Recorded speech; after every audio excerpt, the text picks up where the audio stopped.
Do you ever look at the character creation screen of a new RPG and just freeze? You can be a stealth archer, an in-street samurai, a space pirate, a simple farmer who somehow ends up killing a god. The game tells you, the world is yours, be whoever you want. And for a second, it feels amazing, pure potential. But then you remember, real life. In real life, there is no new game button. There are no multiple save files. You get one playthrough, one single, and skippable permadeath run, and they tell you the exact same lie when you are a kid. You can be anything you want to be. Let's do some depressing math. We have about, what, 40 good years of healthy, functional adult life? That sounds like a lot, until you realize how long it actually takes to master anything. I want to be a musician. I want to be an astronaut and ride a rocket until I found a big-headed alien race. I want to explore the entire world, from the countries where I'll probably get robbed the second I step off the plane, to the ones where there's no civilization at all. Just a giant pile of bushes and nature.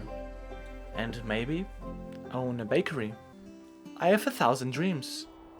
I have the ambition of an entire civilization crammed into one very tired and very biological brain. But to actually become a doctor takes a decade. To become a pro athlete takes your entire youth. To travel the world takes you money you don't have, because you spent a decade becoming a doctor. Every time you choose to become something, you are actively choosing to murder 100 other versions of yourself. Who knows? Maybe you'd actually like your hairdresser version. This is the ultimate paralysis, the paralysis of potential.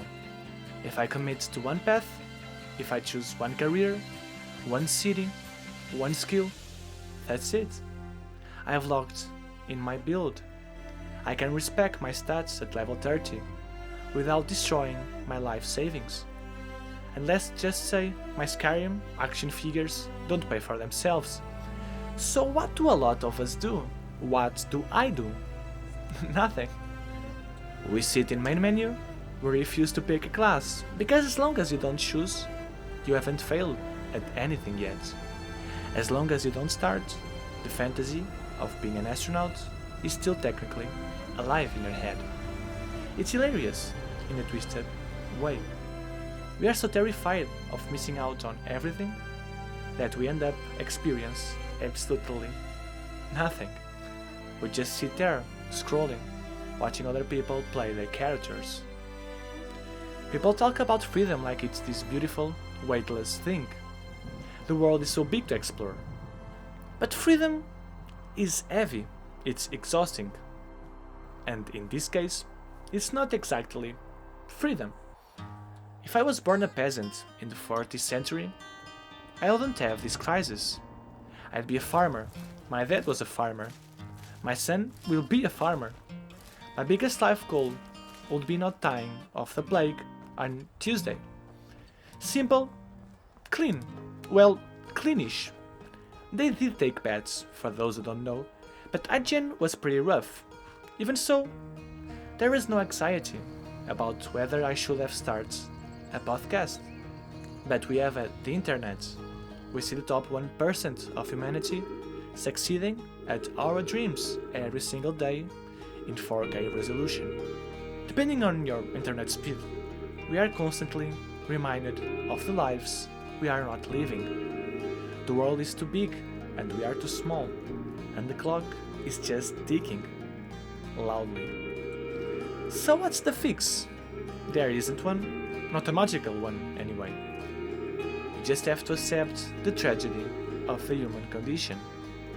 You are not going to be an astronaut. You are not going to be a rock star and a scientist at the same time. You are going to be one, maybe two things if you are lucky. And most of it will be boring. But maybe that's the secret.